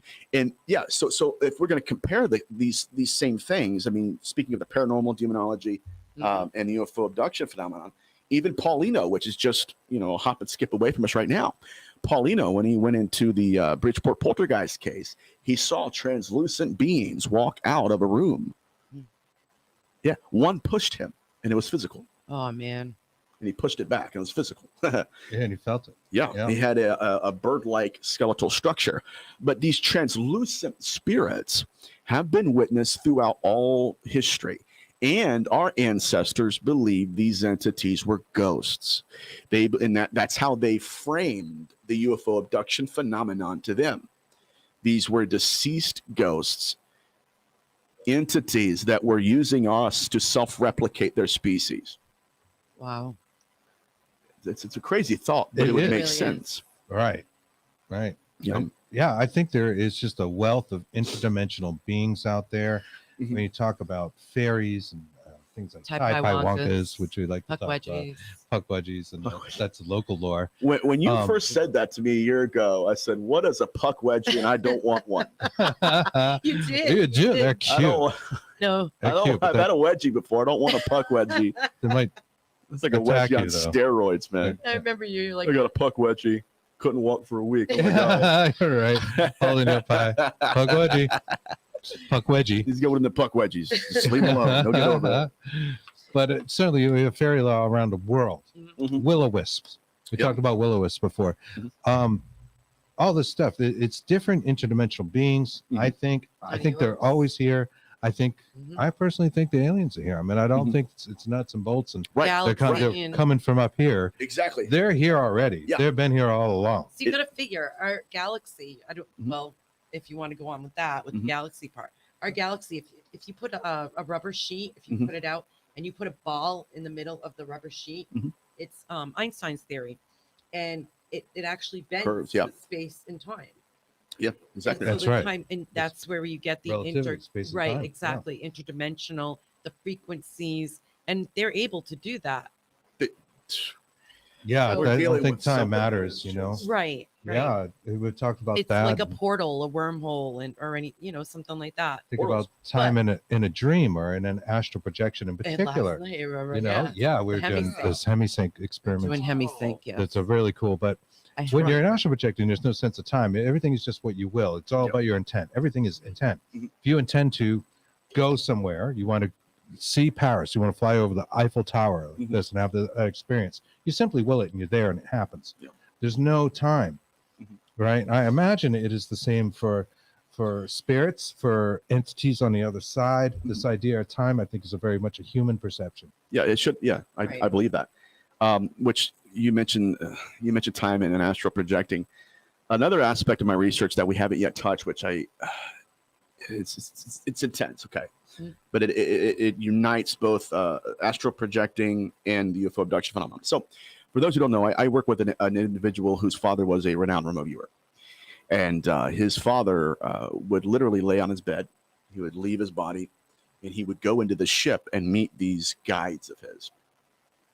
And they would give him messages, which he would then charge like celebrities and politicians in his town, city. He'd charge them money. I'm like, listen, I'll give you a reading. I'll tell you what they're telling me about your situation. And his accuracy was like 99%. He was very accurate and very well known in his area. But he said one night, I'm playing video games, and my dad basically stumbles down the stairs. He's pale as a ghost, and he's trying to talk, but he can't. And so we're trying to get him calmed down. His blood pressure's through the roof, and then he passes out. He has a coronary heart attack. Oh, jeez. They get into the hospital. They get his blood pressure down, and they start asking him questions. Dad, first one was, what happened? And he says, I don't know. And he says, I did what I usually do. And he said, I went into the ship, and there were two different groups of beings flanking me on the right and left sides. And he said they looked like what they always did look like, And he said, so I knew that I was where I was supposed to be, and I was with who I was supposed to be with. He said, but something happened, and they looked at me, and they changed their apparition to what they really looked like. And he said it was something inhuman, and it scared him to the point that he had a heart attack. Wow. Then they opened up his shirt, and they had carved religious amulets on his chest. Wow, that's really crazy. What sort of? Yeah, really. One was a cross, one was the Star of David, and the other one was Egyptian hieroglyphs. Wow. All right, so different things. Different things. Now, this is a good point. right? Because it's interreligious. Right. So they're not using amulets like we do. You don't have a Jew using the cross. Right. You have a Jew using the Star of David. You don't have a Christian using the Star of David. You have a Jew using the cross. Right? Talismans, yeah. Talismans. So they're connecting these things almost like a math equation. Yeah. Now, here's something even deeper. And I'm going to prove to you that this hypothesis is true. I do not believe they put that on the skin. I believe they put it on his soul. And then when he got back into his body, it manifested on his skin. Case in point, Betty Luca. This is good stuff, but Bob Luca is fascinating, man. Bob Luca woke up one night to see his wife's consciousness, her soul being peeled out of her body. She flies out into the ship. Betty Luca's body stayed in the bed, but Betty Luca remembered the actual event. So her mind is here, but she's remembering what she sees up there. Her eyes are here, but she's seeing something in this event. Incredible. Now, when she gets back into her body begins to demonstrate a skin condition. Ooh. Same phenomenon, right? Yeah. Same phenomenon. So let's go back to the biblical interpretation of leprosy. It's not the modern Hansen's disease. They believe that leprosy was a spiritual condition first. Oh, wow. And then then it would manifest on the skin second. Wow. I can believe that. Yeah. Sure. Yeah. I think a lot of so it's the spirit first, the body second. Now, this is good. It's good stuff. Awesome. All right, let's dive deeper. Ian Stevenson. Ian Stevenson is an individual. He was a researcher. He's dead now. But he worked with a group of people that had claimed to have previous lives, past lives. Okay. They would say that the reason I have a birthmark here, you see where I'm going with this? Yeah. Is because I was shot or I got ran over by a truck or a carriage or something. Stab wound thing. Right. Yeah. But what happened to the body happened to the soul.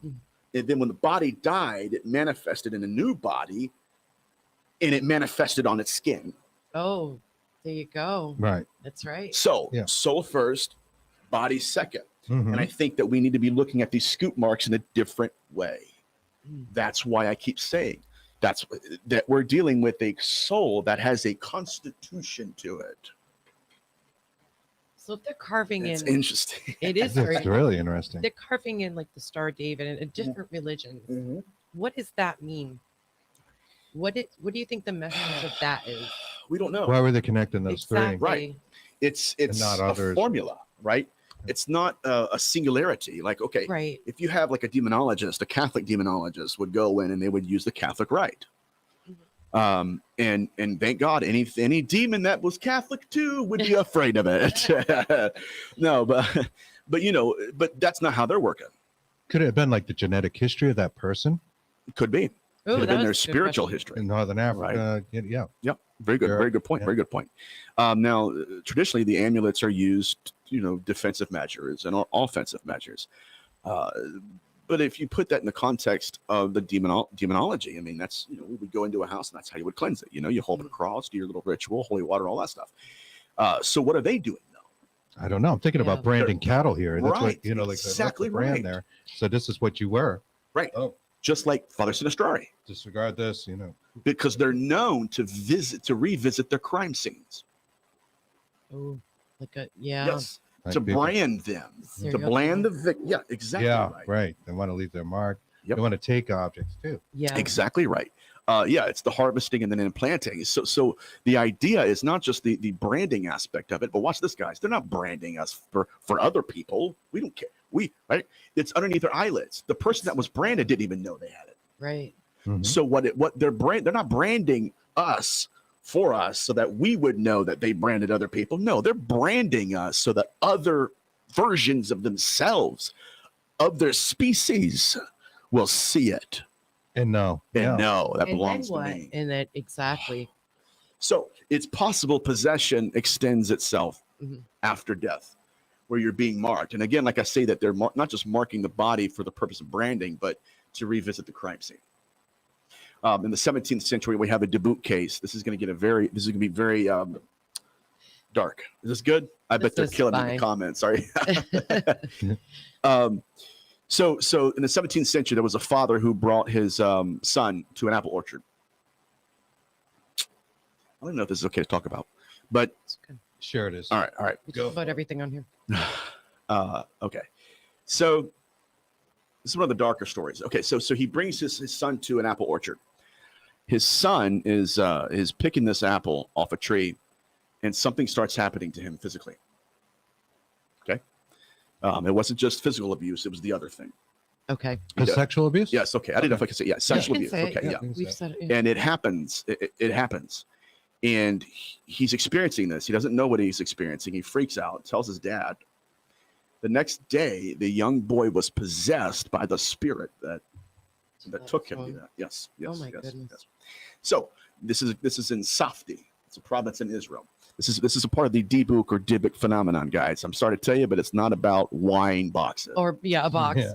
It's very much about possession and pregnancy. It's not a cigar box on eBay? Yeah. Really? Yeah. Oh, man. I've smoked some cigars that have felt like the box was possessed by devils. I'm like, God, this is nasty. I gotta exercise this cigar out of my mouth. That's gross. It's the old nasty devil demonic cigar. But so the exorcist is interrogating the spirit of the man that's in the child. He gives him the name and he says, I was a pedophile in life. And the reason I picked that boy is because it was that tree that I committed my very first act under. Oh my God. What does that tell us? He revisits his crime scene. Right. Mm-hmm. Yeah, it almost seemed like symbolic picking the apples, but Exactly right. it's actually a little deeper than that. It's where he first did it. Yeah. It's intense, and you'll have that all throughout the province of Israel and Safdi. The Dybbuk phenomenon, it mirrors the UFO abduction phenomenon as well. Mm-hmm. It wasn't just the incubi, right? It wasn't just the male spirits appearing to women and having intercourse. It was actually implanting seed in her to where she will be pregnant, not just with a child, but with the spirit she just had intercourse with. Ooh. Wow. So, oh man, this is good. I get passionate now. I'm right in my research now. So tell us about the succubus side of it. Okay.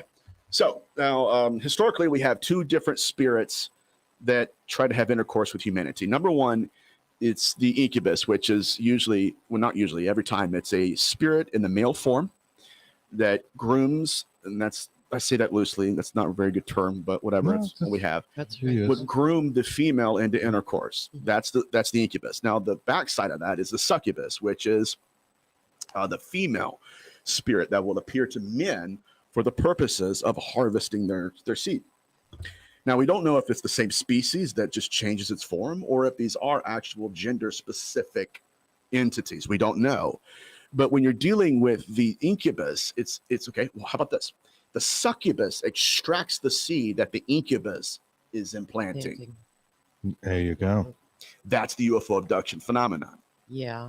Yeah. Yeah. Yeah, man. Now it gets deep because when you think about the succubus, she's not having the human baby. No. Hybrid. Although there's some speculation about that hybrid been a baby, couple right? of them, right? Yeah. Where women have gotten abducted. But using the seed? Oh, They plant the seed and then the baby's gone in like 3 months. Yep. Yeah. Yep. Yeah. She goes to get surgery for like gynecological problems, and there's scar tissue, and there's afterbirth still in there. So they're not really being concise. They're leaving some things, which, whatever. I don't know why they did, whatever. But one interesting aspect of this too is that these entities in the incubus and Dybbuk phenomenon, they weren't just impregnating women with a baby or with the baby's consciousness. There were cases, this is very important. Everybody hears what I'm going to say. There were cases where the female was pregnant with the entity that had done that to her, to the point where the demonologist had seen the spirit in the fetal position in her womb. So the question, this is very interesting.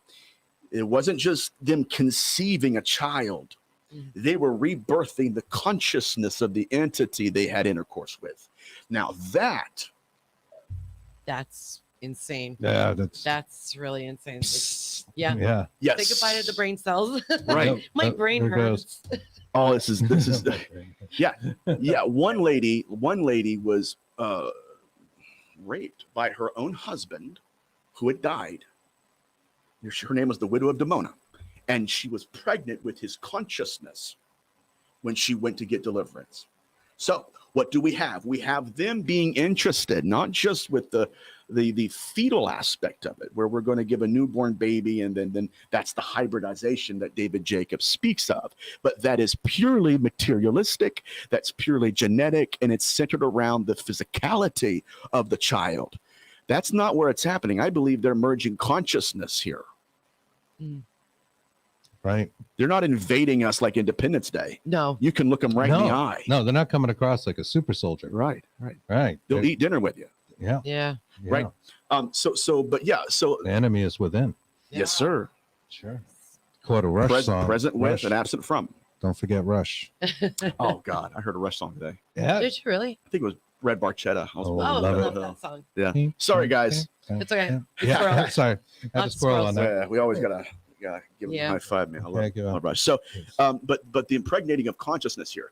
That's why the debunk research is so important to the field, because it's not only that the Hebrew word for possession is debunk, but the concept of debunk was literally the impregnating of the dead in the bodies of the living. That's why in Genesis 6 they were called Rephaim, deceased ancestors. Mm-hmm. Now, oh my God, we need to realize that when these entities in Genesis 6 manifested, they became their children. Wow. Yeah. That makes sense, though. Yeah. They created Keeping children the bloodline. and stepped into the bodies. And there's a role. Yes. There's a role and a bloodline. Exactly right. And Fritz Kramer, in his book, The Red Fez, he talks about that. James Frazier, also, The Golden Bow, this is really important. James Frazier said this about this phenomenon. Oh, my God. He said that originally this concept that they're implementing originated when soldiers were dying in the battlefield and they knew that death was looming. They would dispossess their own body and place their consciousness in someone else's. We would call that possession. Mm-hmm. Wow. This is exactly what's happening in the UFO abduction phenomenon, guys. Yeah. Betty Luca, or actually, I'm sorry, Dr. Carla Turner had a lady named Jane, and Jane was pulled out of her body. And they asked her, do you remember when you came into this room and you split into two? What? Right. And then they said, we're going to give you a new body. When she dies? Right. Splitting it two. Splitting it two. What is that? That's pulling the soul out. So the way she framed it, she said that you have her body on a slab, and then her consciousness, her soul, what's called the interior soul, classically, was standing next to it, looking down at it. Okay. Now, one of Dr. Carla Turner, another Dr. Carla Turner abductee, said that the same thing happened to her, but she wasn't cooperating with these entities. They told her, they said, do you see that body over there? She said, yes. She said, if you don't, they told her, if you don't cooperate with us, we'll kill you. And we'll replace you with that. And your family will never know the difference. It reminds me of cloning. Exactly right. But with their consciousness and not ours. Right. Wow. So it's less physical now.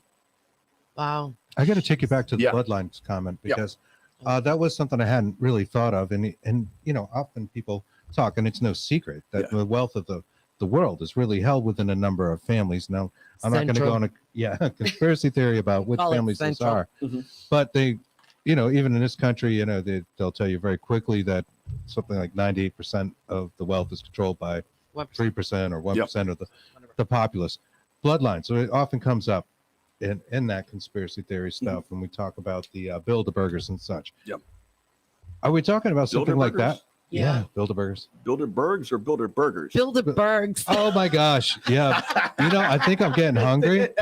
I think I am. Bilderbergers. I think I made that joke actually. It's like Wahlburgers, but it's different. That's why I actually made a joke about that. No, recently. No, you that one. We were going to talk about that, and he goes, "I guarantee I'm going to say it wrong." And he did. Yeah. We make a fast food restaurant. Pay to make your own food. Yeah, exactly. You pay with everything you got. But you have to wonder, right? So you're talking about these things happening within certain families, genetically, and we talk about prophets, and we talk about doctrine being changed. Well, who's going to do that? It's going to be the most powerful families in the world. Yeah. You want to have the greatest influence. It's going to be the owners of mad industries, Right. huge industries, oil, gas, all these things. Also, not only that, but they actually, to keep their secrets, they would marry the brother, sister, the cousin, whatever. So just to keep Exactly. And to keep it within the same family. That happened. Self-replicating. Exactly. Egyptian, same thing. For control. Yeah. For control. This is, I mean, even this conversation right now, it's explosive because, it's almost as if we're making allegations without trying to. True. Yeah. Well, I mean, look at the possibilities here. Bloodlines just took me down another path. Yeah. Went, well, wait a minute. There. Okay, weren't we just talking about trying to take over the collective consciousness? Right. I'll give you this on the way here on the plane. Oh my God, on the plane. I was reading Dr. Carla Turner's work. I'm infatuated with her work, guys. I think she is the most incredible UFO abduction researcher of our time, hands down, in my opinion. Anyways, she had an abductee who was being groomed to be a prophet. Now, here's what they told her, though. They said that one day you will conquer the world by mastering the power of insinuation. Oh. I'm insinuating it. Let's get back to the roles. Yeah. I'm insinuating that I'm an ex-lover. I'm insinuating I'm Jesus. I'm insinuating it, but you believed it. Oh, right. So it manifests. Yeah. It manifests. So then in my book, The Skin That Crawls, I talk about this, born of belief. There's a whole chapter I put in there, but it deals with how a lot of times that they will manifest looking for permission of will. It wasn't just that the incubus had to look like a former lover. It's that the female, the woman, the victim had to believe that it was the former lover, period. And once that belief is, this is so deep. This is so deep. It opens up a treaty, a covenant, a contract, if you will, where now it's out of their hands. The incubus says, yeah, but you believed it. Oh, yeah. So the insinuation aspect of it. Sure. Right. Where it's, again, how about this? Dr. Carla Turner had another abductee, Ted Rice. Sorry. I told my hands. Ted Rice was abducted along with his grandmother. And one of the entities started moving on the grandmother, try to get her into intercourse. And not for pleasure, obviously. They were probably going to try to impregnate her, And she said, I've only been intimate with one man in my entire life, and that was my husband. He's been dead for 11 years. Now, guess what? Here comes the incubus blueprint. Her husband manifests out of the shadows and walks towards her. Now, if she believed that was her husband, that changes the game. Now, belief, it's not just I believe it, but there are actions that follow the belief. Okay? Oh, man, this gets deep. It reminds like your brain, like they're messing with your brain, your memories, your images. They're messing with the chemicals in your brain. Yeah. Now, on that point, David Jacobs believes that when they stare into our eyes, that they're doing that because that they're accessing our optic nerve. I say yes, but let's dive deeper. Let's expand that concept. Right behind our eyes, there's what's called the media frontal orbital cortex. It's the part of our brain that decides whether or not what's happening to us is real. Imagine that. Right. Yeah. So they're messing, you're right, they're messing with that as well. And there's an aspect of belief. Yeah. Matter of fact, that's what I was going to say. Dr. Carla Turner, this individual, the grandmother didn't believe that was her husband. So what happened? Nothing. There you go. So it's tempting us. It's tempting us. Do you believe I am who I am insinuating I am? Oh, I do. Okay, then I'm going to step into that role to completion. Exactly. Yeah. We know all about roles and how they step into roles and stuff. Sure. And you're right about the eye and that kind of thing too. Yeah. I've seen photographs. Actually, we talked about Barry Taft earlier. Dr. Barry Taft. He's got a photograph on his website that was taken, and it's an entity of some sort, bright light source, just like sucking this person's face. And he went on to mention that the human eye and the brain don't always agree. So something happens so fast. Yep. A flash of light. Maybe you're just moving your eyes and you see a flash in the sky or something like that. That might have been real. Right. Your brain didn't register it. Right. There is a time difference between what the eye picks up, what the brain registers and accepts as a reality. So, but you're exactly just right. to give You're exactly right. That. And there's a. I'm sorry. I'm sorry. Yeah. No, we have comments. Okay. Before we go, Let's see here. Oh, let's see what we got. we got Anne. Anne says, so interesting. Thank you, Anne. Thanks, Anne. Yeah, thank you. What makes you guys think that aliens don't have a spiritual side? Maybe there is an alien Jesus. Oh, that's Well, we didn't say they question. don't. We didn't say they didn't. Right. And I mean, even Jesus was immaculate conception. Exactly. Right. That's How do you right. explain immaculate conception? Yeah. Which didn't start with Jesus. Goes back through other civilizations Exactly. as well. Exactly. Yeah. A lot of the She's right. similarities So there. that But brings great me, point. Yeah. yeah, Great it brings me back to the zoo theory. I think about that, they're just here and like you're Right. saying, taken from our consciousness and everything. And you never know. But they're doing things in the zoo I don't necessarily want to do when I go to I the zoo. would not punch a ticket to see I'm like, that. well, would you? Check I out don't that care gorilla how many over there. deep fried Oreos they have. That giraffe's looking pretty hot. Yeah. Yes. Dear Lord. What's it? Oh, we're gonna have fun tonight. This is Oh, it's great. gonna be a blast. But it's most interesting, guys. I mean, we have any more comments to read though? I don't want to skip. I over think them. that was you. most of it. Veronica had something there. Veronica Lewis trying to make this out. I'm sorry, guys. It's hard for me to see that corner of the screen. I've seen quite a few spirits on one occasion, and there were two, but one wasn't for me to see. It was just a figure. Interesting. Oh. Spooky. Yeah. It is very spooky. So let me see. Yeah, you're not on the camera. Your hands are only on the camera. I was saying, just see a hand talking, Yeah. like doing No, I know. shadow art. Yeah. I've left already and gone to Build-A-Burger because I'm hungry. And I was like, I hear they have the best burgers. Can you imagine like going to a Build-A-Burger group, like they're at like some huge That is hotel, like- and you get in there and it's Yeah. like it's a hamburger convention. Hey, this is a good deal. It's like We a need to make Chipotle, this. you know, you build your burger. Yeah, well, You're well, like- that. Pay for this. Like, wait a minute, I got here. There's nothing but Chili on there. hamburgers. Jeez, wow, what a gaffe. I did make some joke. I'm gonna get you the whole night on that one, dude. We're gonna have fun. Yeah. And he said it too. He's like, I'm gonna just like, It's all good, kill this man. word. It's all good. Hey, we can't help it. We're not perfect, And sometimes it's good to laugh about this stuff and when we're talking about it because this stuff can You have really weigh you to. down. Yes. But I will say this, that the aspect of impregnating women and then killing the child in them is present here. Yeah. And I've got something in mind. Anyways, matter of fact, It's hot in here. Sorry. Yeah, it's all good. It's all My good. makeup's already melted Um, off. So. Okay. Who was? I think it was it was Dr. Carla Turner. She had a lady named Jane, Mhm. and Jane was abducted. Like I told you, okay, Mhm. the consciousness is in the baby, or the Mhm. baby's consciousness was in the hybrid. So that behavioral pattern is not unique to her situation.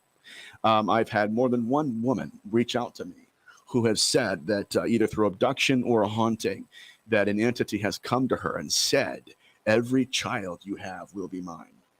Ooh. Now, Damn. now this is going to get very dark, but we laughed a little bit, so we're trying to balance it out here. Sure. Matter of fact, okay, let's look at it this way. Dr. Carla Turner, the same individual who had the baby that died in the consciousness transplanted into the hybrid, she was abducted prior to that. And she met Jesus, who held his hand out and said, "All seed belongs to me." Ooh. Hmm, Zoo theory.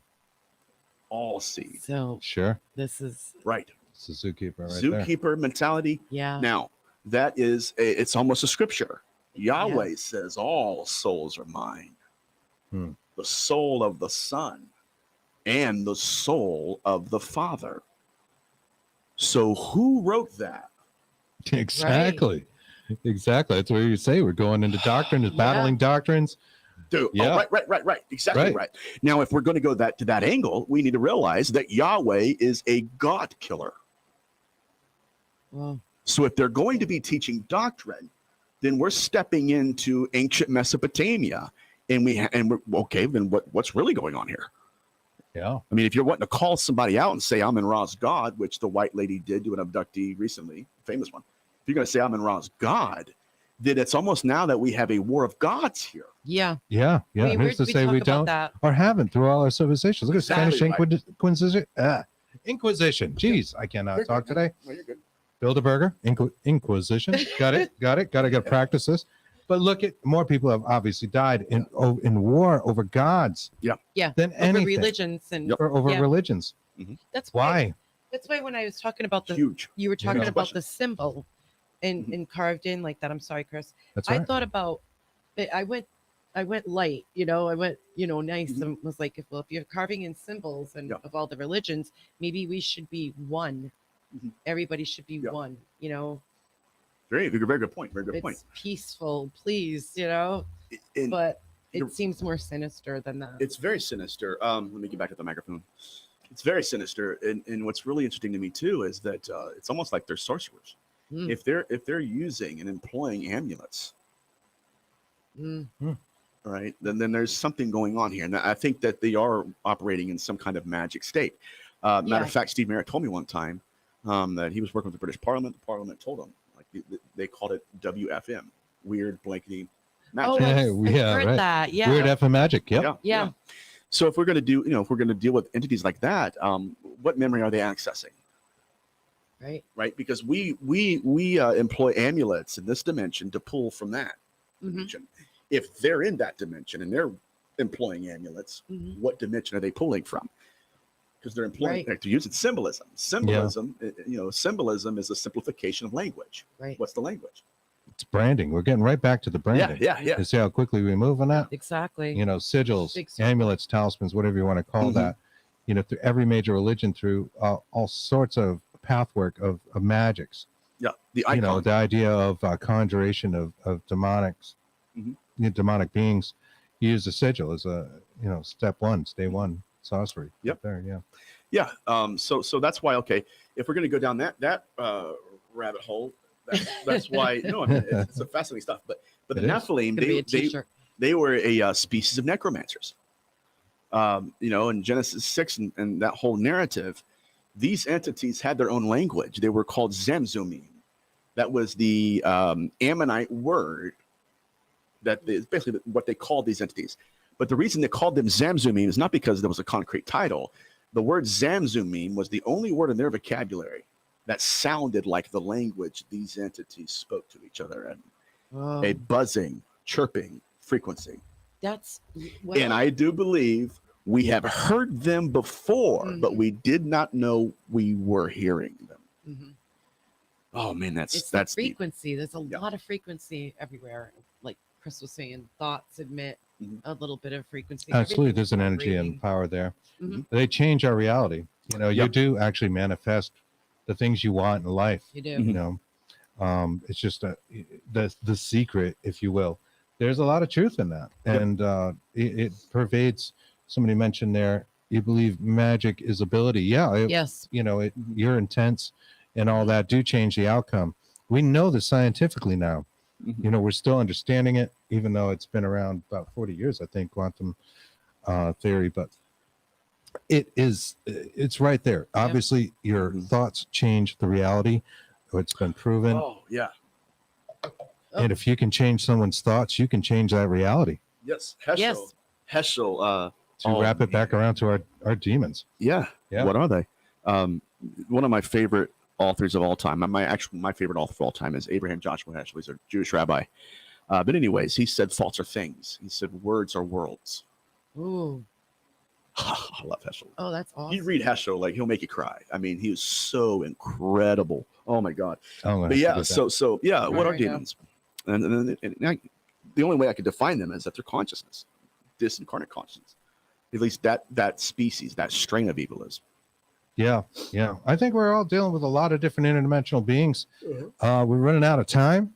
We do want to, thank you for coming on. Yes, Mr. Gillis. Yes. Thank you for having me. My brother from another mother. Yeah, I'll be here all weekend. Yeah, we're going to be here all weekend. Hell yeah. We're getting ready to get some dinner, have a really good night. But we want to thank everybody that had questions and comments tonight. Thank you guys so much. We really appreciate it. Thank you guys for tuning in. And there'll be more. Nathaniel will be back. Oh God, yeah. And we'll be back next week. So I think we have till then. Thank you. We'll see you guys later. Thank you guys. Bye-bye. Have a great week. Thank you.